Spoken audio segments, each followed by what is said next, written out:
Hello, little English learners? Feeling sleepy? Today we will learn a story of a beautiful, kind fairy. Once upon a time, in a quiet forest, there lived a beautiful fairy named Luna.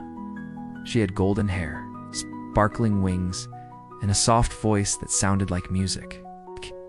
Every night, she flew over the forest to make sure all the animals were safe.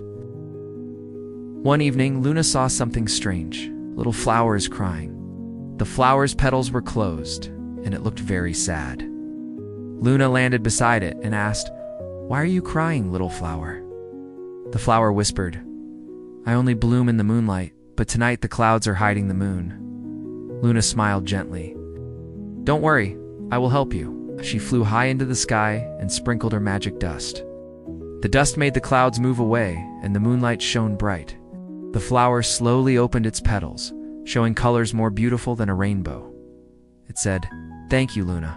You're my friend forever." From that night on, the flower bloomed every time Luna visited. And Luna kept flying over the forest, helping anyone in need, because fairies, like friends, always make the world brighter. Sleep well, little ones. Good night.